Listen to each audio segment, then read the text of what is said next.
ask them a few questions before they leave. We do have sign-in sheets over on the table, and if you would like to leave your information, we'd love to have you do that. Finally, let me remind any post holder in attendance that there is an ongoing electronic vote on a motion that will close at 5 p.m. on April 28th, that's a Sunday. Please check your email. Now, speaking tonight for 3 minutes each can be Royal Anderson, that's Royal Anderson, Buddy Bryan, Laketha Ashe, Patricia Frei, Travis Chambers, Rocky Marsh, Carl Sprayberry, Shevon Thomas, Tyrone Thomas, and Neil Williams. Let's welcome Ms. Royal Anderson first.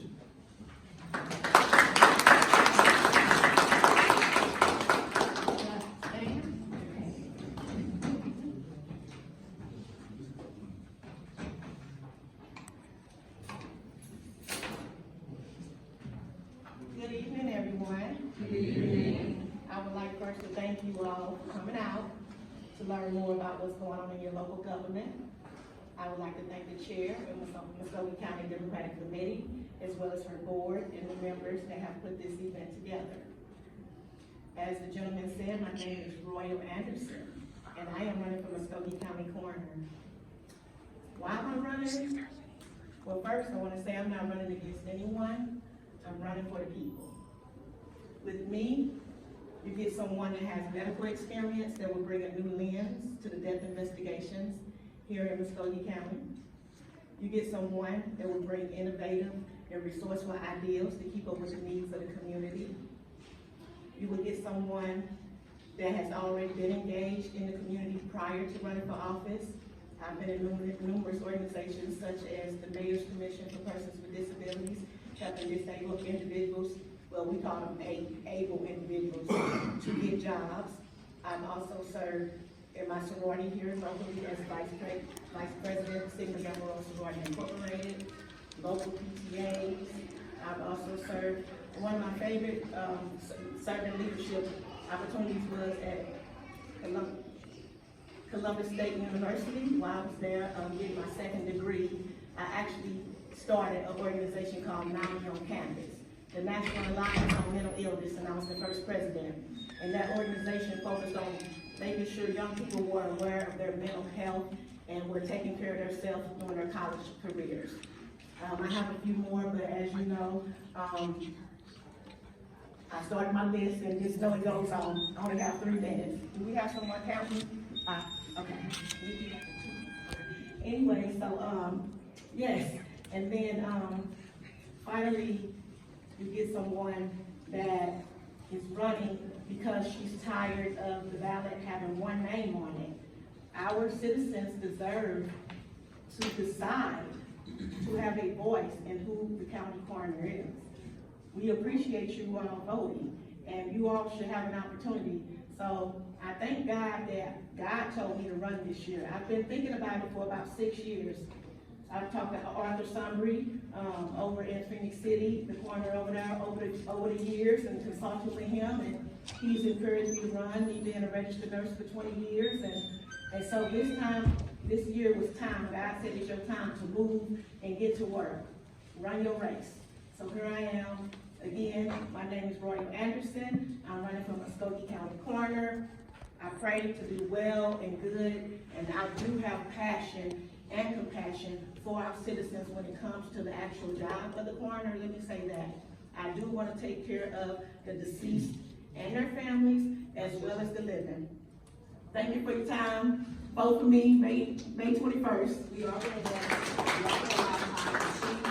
3 questions, if you have any Right. questions. If you have some questions for Ms. Royal Anderson, please do now.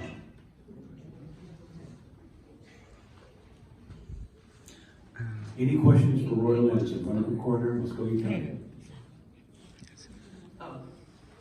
Yes, thank you, Ms. Anderson. Quick question. How would you address issues of employment and equal opportunity in your office if elected to serve in the role of coroner? Absolutely. Mm-hmm. If elected, I definitely plan to have a diverse office. Mm-hmm. I will be open to individuals that may have a disability that's able work and function in the capacity of what we need. I have no, problems with anyone's personal life, personal preference when it comes to them, and their choices and their love life and whatnot. I'm looking at a person that can serve in that position and do a job well done by the office and the community. Thank you. Any further questions? Thank you.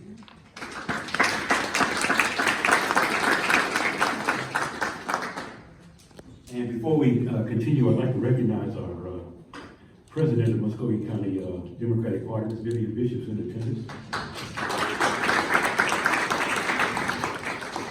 Next, we will have Mr. Buddy Bryan.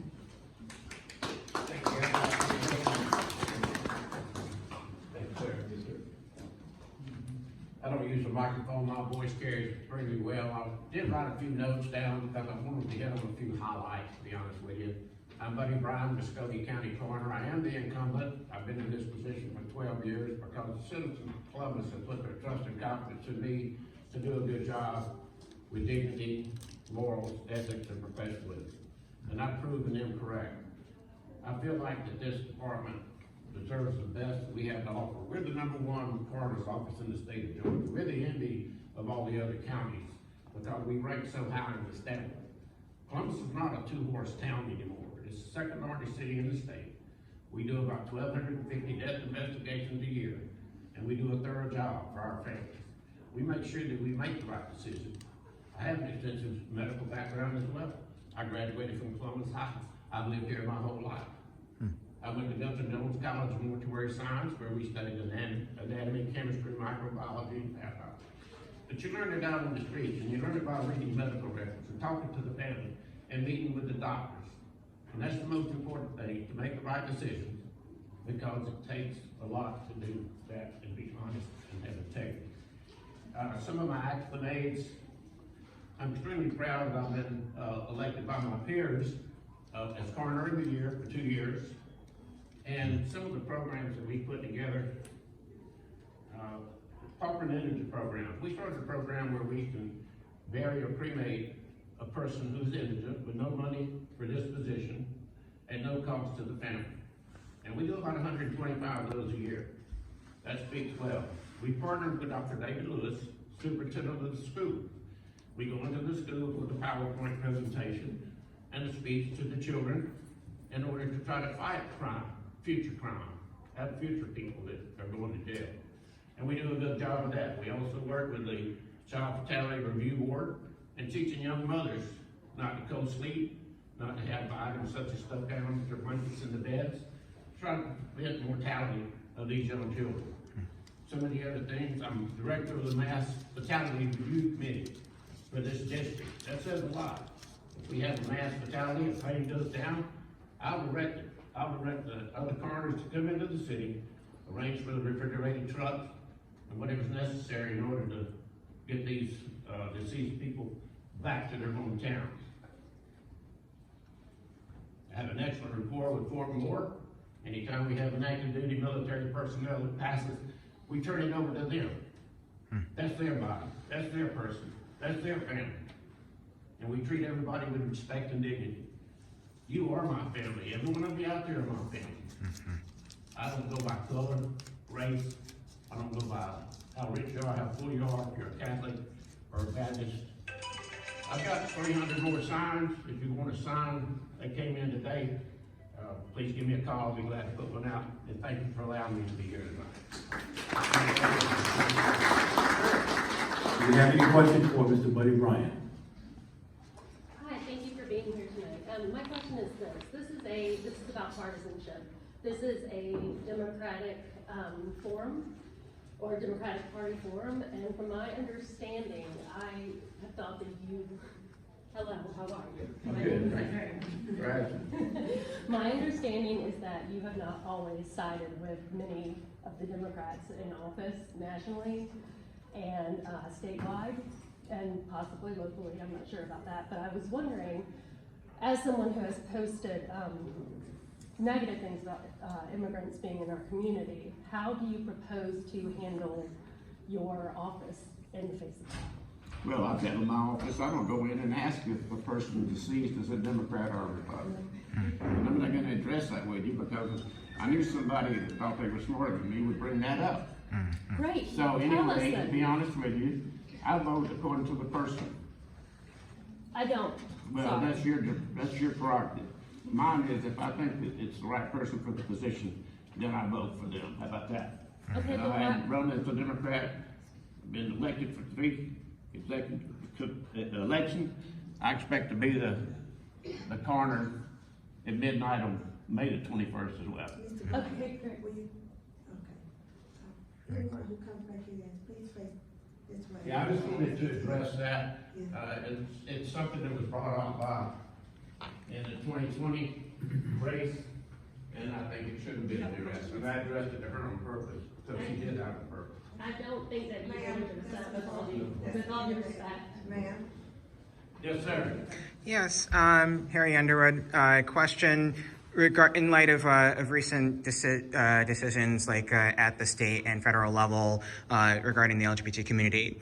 So transgender and non-binary individuals they often face misgendering when they die. And often when it comes to say their pronouns or their gender identity and what have you, as placed on the death certificate. As coroner, what would be your policy regarding the proper identification of this individual and their close relations, like on the death certificate in your constitutional office as a coroner for the Muskogee County? Yeah, well, that's a good question. Thank you. We go by state law. Okay. As simple as that. We go by the state law. And we discussed with the family as far as the gender preference. I'll actually put up a skirt or sit down some pants to determine what the actual sex of the person is. But then I can file with the family and I honor their request. And that's the most important thing to me is respect. You show respect, you give respect, you're gonna get respect back. So that's my answer to your question. Thank you. Thank you. All right, let's move on. For School Board District 7, next up, Ms. Laketha Ashe.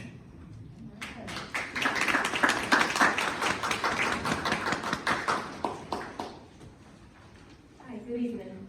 Thank you all for hosting this event, and thank you all for coming out tonight to find out more about the candidates that wish to represent you. My name is Laketha Ashe, and I'm running for School Board District 7. While I hail from Panama City, Florida, most of my upbringing, I have over half of my life right here in Columbus, Georgia. My father was stationed here at an early age, between I think the ages of 1 to 4, and then I went back to Panama City and I came back here to Columbus, Georgia after I got married and had kids of my own. All of my kids have been educated right here in District 7 school systems. So I pretty much have a knowledge of what's going on according to the district, from elementary to middle school to high school. All 3 of them were right there and graduated successfully from high school in the district. I also have a grandson that's currently in the District 7 school system.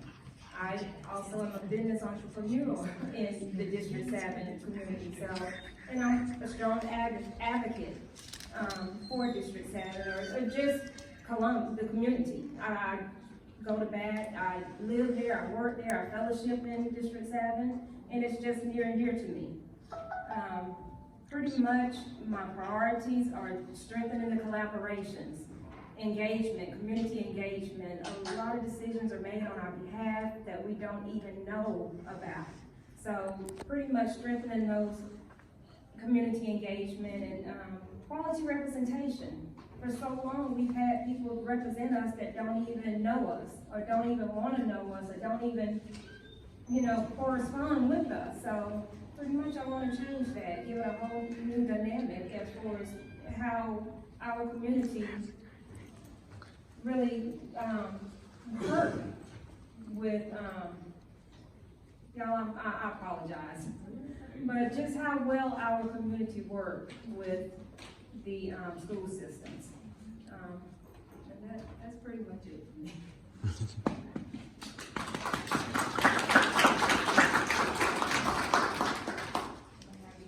Any questions?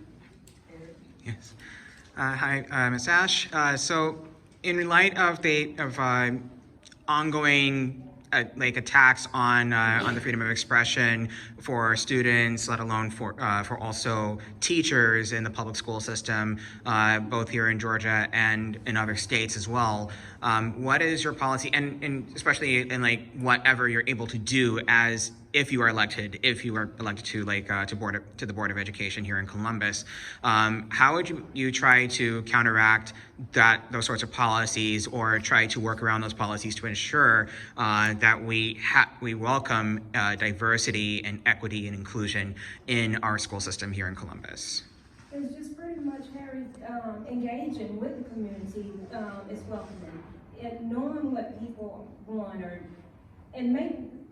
can I add, what's your question again? Overall, just the question that you want to know. Yes, and this is in relation not just to your position, but also in the role of the school system and its management of the library district as well. What would your policy be to make sure to work around the laws of the state regarding education, regarding the inclusion of materials in the library system, to ensure that diversity, equity, and inclusion are included in your platform as a member of the Board of Education here in Columbus? Yes, I feel like just strengthening the collaborations, just notifying each and everybody what their role is. From the students, just letting them know everybody has a part to play in it. From the students, the parents, the teachers, the board members, even the community. We all have a part of playing in strengthening those collaborations. Once we know our roles, and once we know what to do, we'll be able to work together and get those things done. Oh, good. Would you be willing to push back against some of the things that we're trying to come up with to push us completely out of the classroom?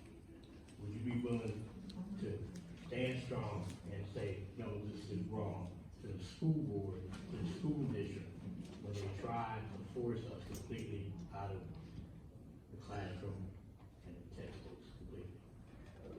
What do you mean force us out of it? Force who? Would you, in your position, in the school district, would you be willing to stand up and challenge the district and the board in references to what's happening in the district itself?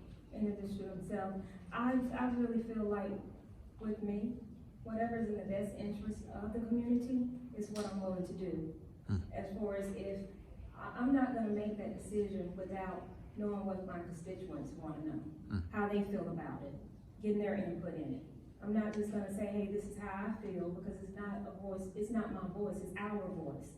So I have to know what my constituents think about this prior to making any decision. As far as saying, hey, no, I'm just gonna do this, do that, it's not just me. I can't make that decision. It's 8 more people on the board with me that has to make that decision. So I can't, not one single person can make that decision. But yes, I'm willing to know what my constituents want and what they think I should do.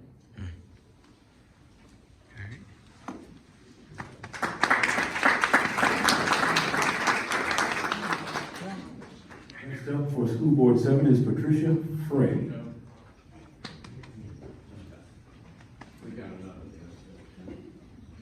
I didn't mean to run y'all off. Like Edgar said, I'm Pat Frei, and thank you, Madam Chair, and thank you to everyone who organized this meeting today, and thank you all for being here after 5 o'clock on a Thursday where everyone is just looking forward to Friday. I get it. Again, my name is Pat Frei. I have lived in District 7 in Oakland Park, practically in the same house, except for 5 years, since 1978. I'm an Oakland Park girl, transplant from New Jersey when I was about this big, and went to James B. Key School, Eddie Junior High School, and Baker High School, which now we call Walmart High. So I've been there all my life, except for my first 10 years that 10 years in New Jersey and 5 years I spent in LaGrange. I live in the district, I work in the district, I work with the United Way. It is my job to combat homelessness in this community. And we do that not singularly, but collaboratively. I worked in healthcare, I was in the medical center, when it was the medical center, then it became Columbus Regional, and then home healthcare. Many of us know each other from running in the same circles for many years, serving the community. What I bring to the table is decades of grants management, grants writing, balancing budgets of $2 and $3 million for one department. Allocating these monies across community organizations, being in compliance with all federal, state, and local guidelines, and building collaborations with community members, public-private partnership. We always thought you just asked your neighbor to help, and that's what happened. Now there's a term for it, it's called private-public partnership. It was just like, you can do this, and you can do this, and I can do this, we'll come together and get it done. That's what I bring today in a very practical manner.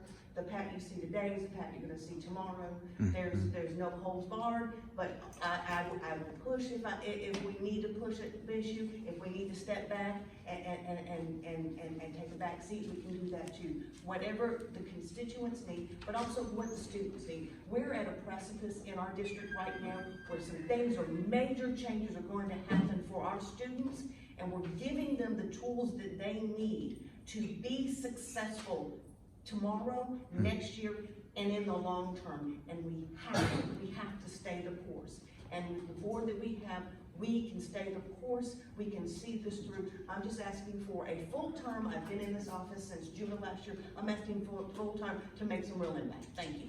Thank you. Thank you. Any questions? Yes, sir. Yes, question regarding, and this is also involving state law as well, but definitely the Board of Education. So in South Carolina and in several other states, and also here in Georgia, there's a law that says that students who disturb the public schools, the proceedings of public school class, class time, are charged with a felony. And so we have that here in Georgia, and in more states they're starting to repeal this legislation or at least to curtail it so it no longer applies to students in their own school, because that application of it by an SRO, school resource officer in South Carolina, led to the arrest of 2 children and everything in an infamous case that resulted in that repeal. So as a sitting elected official, and if you are elected to another a full term, what would be your position, even if it's something that is still a state law, but in regards to that particular law regarding schools? And thank you for that. And I don't know the intricacies of the details of the law, so I'm going to go with exactly what you said. Okay. That being the case, I think there's a root cause.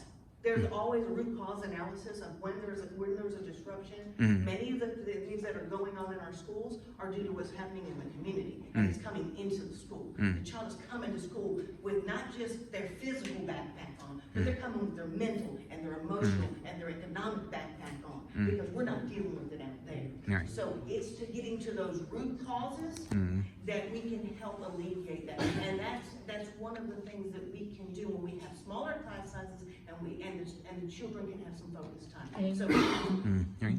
so okay. Yeah, okay.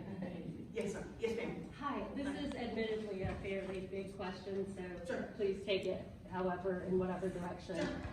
When I hear things like private-public partnerships at this point, after what we've seen a lot of public money going to private entities when there's a public-private partnership. We've also seen private entities have some countervailing decision, non-democratic, non-transparent decision on the public entity that they have the partnership with. So I guess my question is, how do you ensure that there's some sort of firewall between those things? What sorts of private entities are you? Absolutely. And so first of all, let me say, vouchers are a no-go. Absolutely not. We're not taking public money and funding private schools. We're not doing that. We're not talking about public-private partnerships in that sense. I'm talking about coming together and working hand in hand. I'm not talking about the crossing of because public money can't be private money. Now, private folks can give to the public domain all they want to, But we're not taking public money and giving it to private entities. I'm talking about working together. I'm talking about the Pastoral Institute helping with long-term counseling for students who've experienced a trauma in the neighborhood at the school, so that the family doesn't have to get a ride across town when they only have one car and mama's working 2 jobs. Those are the kinds of partnerships that I'm talking about. Copy. Thank you.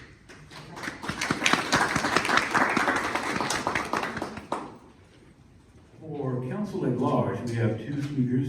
First will be Mr. Travis Chambers. Welcome him, please. Travis Chambers. Good evening. My name is Travis Chambers, born and raised right here in Columbus, Georgia. Before I get started, I do have to acknowledge my beautiful wife, Dr. Kia Chambers, who I've been married to for 33 years. Born and raised right here in Columbus, Georgia. Went to Carver Elementary School right off of 8th Street. Went to Rothschild Junior High School and graduated from Kendrick High School and decided I wanted to go to Albany State University. Finished at Albany State University and wanted to come back to Columbus and make a difference. I tell you, during the summers, when I was at Albany State, I would come home and work through the Urban League through the JTPA program, which is the Summer Youth Program, where I would assist our youth with jobs, help place them on jobs so they would have something constructive to do during the summertime. I also worked at Synovus Financial Corporation. I worked at TSYS as an HR manager, worked at Synovus Financial Corporation, left there as Vice President of Human Resources. Me and my wife started a real estate firm. We've had a real estate business for over 25 years, and now I'm currently working in nonprofit here in Columbus for Goodwill Industries, where I oversee 850 employees as the Senior Vice President of Human Resources. I've served on so many boards here. I'm currently serving on the Board of Directors for Columbus Tech. I was the past chair of Columbus Tech Board of Directors for 2 years. I've served on the Planning Advisory Commission for 6 years. The Planning Advisory Commission is, they advise the planning department on zoning, rezoning, and subdivisions, anything dealing with real estate in the city. I've served on the Chamber of Commerce Board of Directors, currently serving on the Development Authority here in Columbus, Georgia, where we are always looking for economic development opportunities in our city. I've served on the Muskogee County Library Foundation as the past board chair. Currently also serving on the WIOA Job Training Partnership Board of Directors, where we look to place dislocated workers or help them find some type of training opportunity so they can get back to work, and also oversee the JTPA program here in Columbus, Georgia. So I say that to say my campaign is based on 3 C's. Number 1, continuous economic development in Columbus, Georgia. I will be a champion for public safety to make sure that our law enforcement have the resources that they need to be able to be effective on their job. I will also advocate for community collaboration. So I grew up in Beverly Park, and so I will advocate for parks and recreation as well. There's a $383 million budget. 120 million of that is to public safety, but there's also 12 million that's allocated just for parks and recs. And I think we need to put more dollars in our parks and recreation centers. Thank you.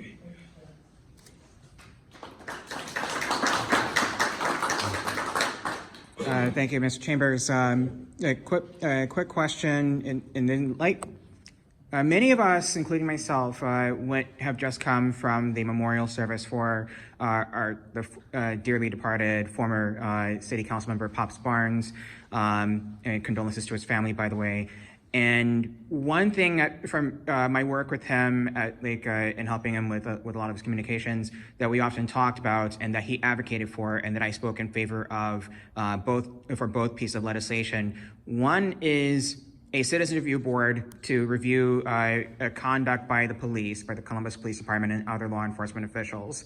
2, a non-discrimination ordinance to protecting all people without regard to race, sex, religion, national origin, sexual orientation, gender identity, and more, when it came to employment, when it came to public accommodations, when it came to many other issues that fall within the purview of the city.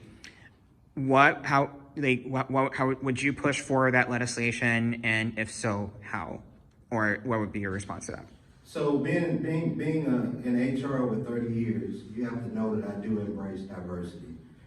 So anything that will, I always believe that the government or any organization should mirror the community.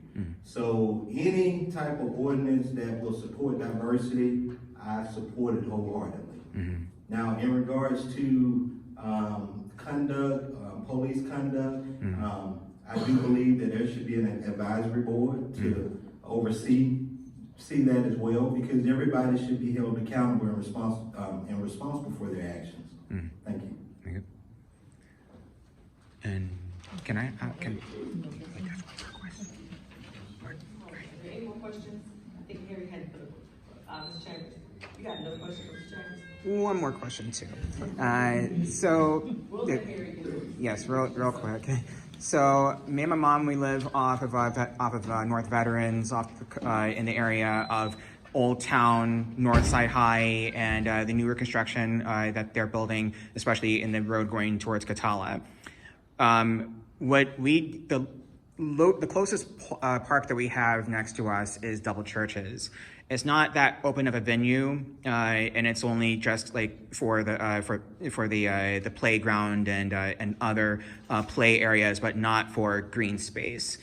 Would you advocate also for more green space and a park recreation area in that general area of North Veterans going towards Harris County? Short answer, yes. Thank you. Thank you. Just for public record, I assure you, Ms. Bishop did not plan him to ask questions, all right? Next up will be for Council at Large, Mr. Rocky Marsh. Let's welcome him, Dr. Marsh.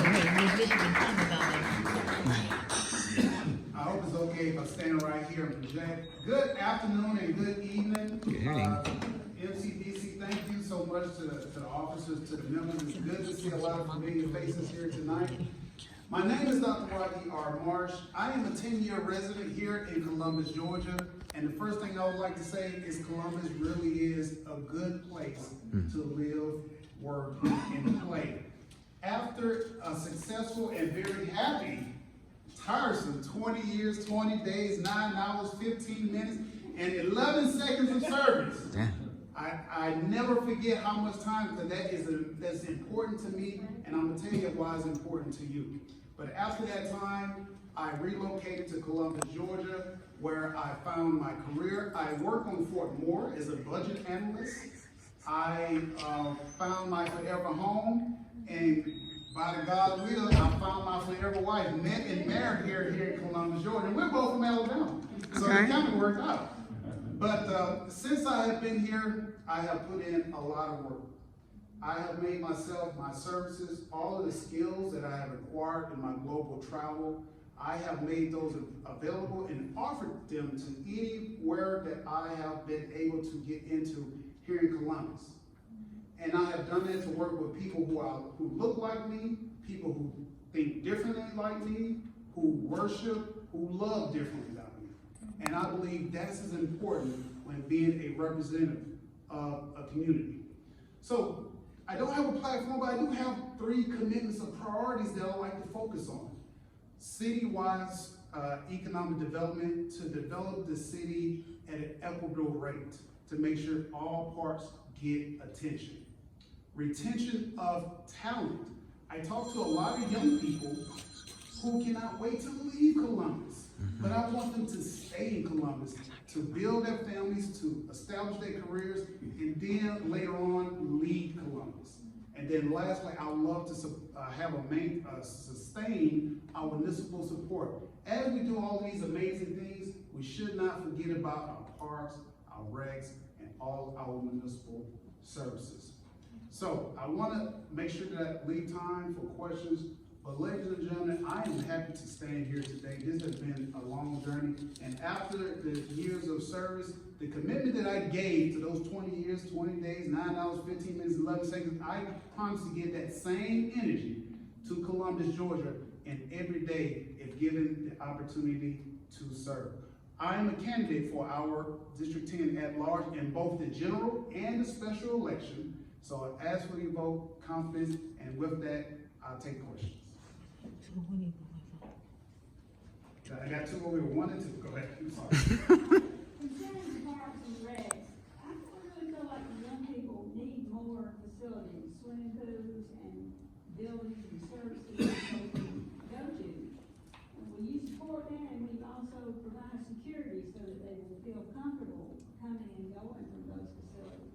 I want to hug you so much right now because I was telling my wife this because she reminded me. The short answer is yes. I would love Parks and Recs to be fully staffed. I've called City Parks and Recs for a couple of questions, and they told me that a facility couldn't be used because it was understaffed. And it made me furious because I grew up in Parks and Rec. The pool, I learned how to swim at the pool. I was on the swim team at the same pool, and then I became a lifeguard, and that became my first job at the same swimming pool. So in regards to security, I would love a more presence at our Parks and Recs. We always provide security, and I have lived the life of providing security. And I have learned that when you provide security, it deters bad actors from showing up, being present, and causing the issue. We provide security for our city, our elected officials. We provide security for important events. We dang sure should provide security when we know we want to have public attendance at our public spaces, especially when we want our kids to come, converge, and be safe in this place. So yes, I definitely support that. Mm-hmm. She asked my question. Okay. Yes, ma'am. I have a question about the security aspect of it. I guess I hear what you're saying, but I run the Greenway, and I often see cops on four-wheelers going down the Greenway, and you know, not necessarily being in spaces where it doesn't seem like that is needed. And I also see them going on their four-wheelers all through Maricopa Park. And this seems to me to be a form of intimidation of sorts. I don't know why they would be riding them across playing fields and tracks and things like that. And so I was wondering, when you do talk about security, what sort of security do you have in mind? Okay, great question. Because this has always been a challenge when you balance security with the public interest. After years of organizing, being responsible for security, that has always been top of mind when it comes to public interest. Now, I'm not sure about what you might have seen that led to that question, but I can tell you, as a representative of people, being responsible for people's lives, I'd rather have people alive and complaining than injured or dead. I'll tell you that. So I'll stand on that on any day. However, I think about that all the time when I've organized and led many events that always call for some sort of security. And I always think about risk management, and I always think to have more to be able to secure the safety needed, because I want people to come and return in the same manner in which they arrived. But as far as intimidation, I just will have to see what it is that you saw but I would agree, you don't want people intimidated when they come to have fun and enjoy themselves. So there's always a balance, and you have to be able to manage that and discuss it whenever it happens.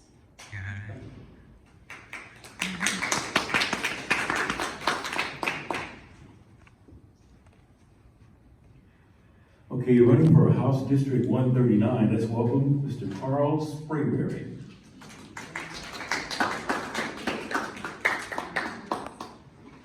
First off, I would like to start today by giving my condolences to the late Representative Richard Smith, who I ran against in 2020, as well as Councilman Pop Barnes. Both of them served our community for over 20 years, 2/3 of my life. So God bless them. I have 5 major points that I want to address today. The first one will be the housing crisis. The dream of home ownership should be within reach for every Georgian. I'm committed to expanding affordable housing, changing zoning laws to make building new homes and rehabilitating dilapidated homes easier, and supporting renters to ensure that no family is left without a roof over their head, as well as addressing resource access to those who are already affected by homelessness. Expanding Medicare. Healthcare is a right, not a privilege. That was a major point when I ran previously in 2020, and it still remains so today, unfortunately. I support the expansion of Medicare access to over hundreds of thousands of Georgians, because no one should have to choose between their health and their finances. Supporting new businesses. In the state of Georgia, over 28% of new businesses fail during their first year. I will advocate for programs that provide entrepreneurs with the tools that they need to succeed, from access to capital and mentorship programs. We will foster an environment where innovation flourishes and businesses thrive. Point 4 is unionization. Just yesterday, Governor Kemp signed into law one of the most egregious anti-unionization bills in the state's history. I will stand in solidarity with our workers and support the repeal of this law. The right to organize is the cornerstone of a fair and thriving economy, and I will work to protect that right and advance that right. Point 5, unfortunately, a lot of our coroner and law enforcement have already left the room, but safety is a fundamental to our community's well-being. While the murder rate in the city has dropped significantly from the highs it reached in 2021 and 2022, there's still too many losing their lives from senseless gun violence, including the murder that occurred on on the street right behind mine around 12:30 a.m. I personally heard 8 shots fired when I went outside, called the cops to see what was happening. I saw a bunch of kids screaming, running away from the scene. I didn't like that in 2021. I want to say January or February of that year, when I was working at Texas Roadhouse, I had to bring in people like customers from the front because there was a shooting in the parking lot right in front of our building. So I want to promote policies that address the root causes of these crimes, such as poverty. I want to invest in education and job training, and ensure that our law enforcement has the resources to protect and serve all Georgians. That was your time, Mr. Sprayberry. Okay.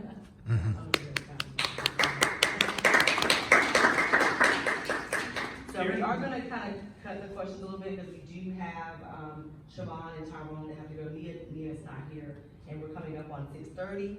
Yes. So we're going to have to make the questions a little bit more quicker. I know Harry, you have a question? Yes.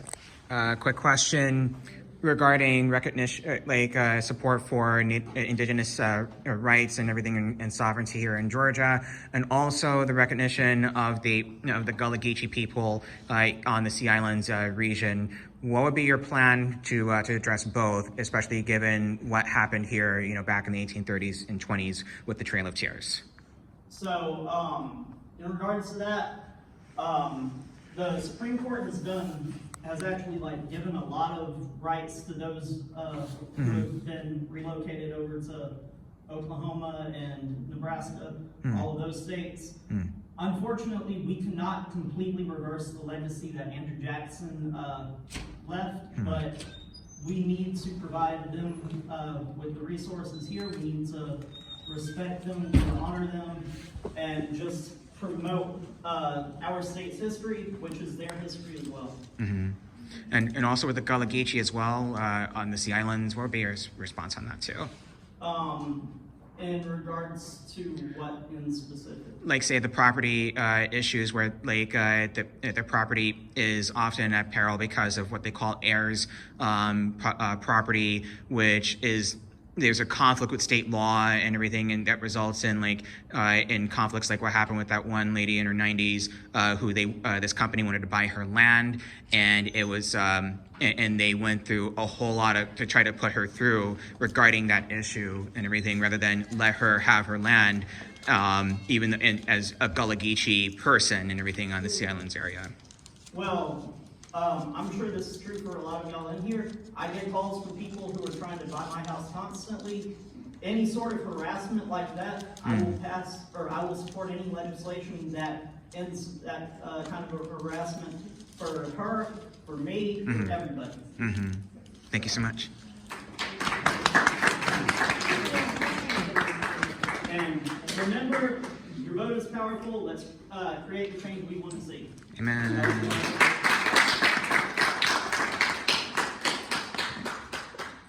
Okay, running for Solicitor General is Mr. Shevon, the Honorable Shevon Thomas. Please, let's welcome him.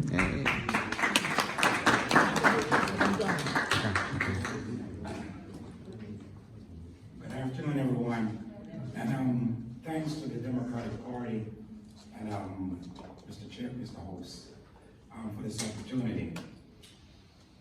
We had an event yesterday, and I think I was a little passionate. I'm a former drill sergeant. And when I do things, I do it with my heart. I do it with passion. And I will let you know that I'm passionate about it. There are two candidates for the office that I seek. My name is Tyrone Thomas. And I'm the better of the two candidates. I've been married to the same chick for 37 years. She has all of my children, 3 boys.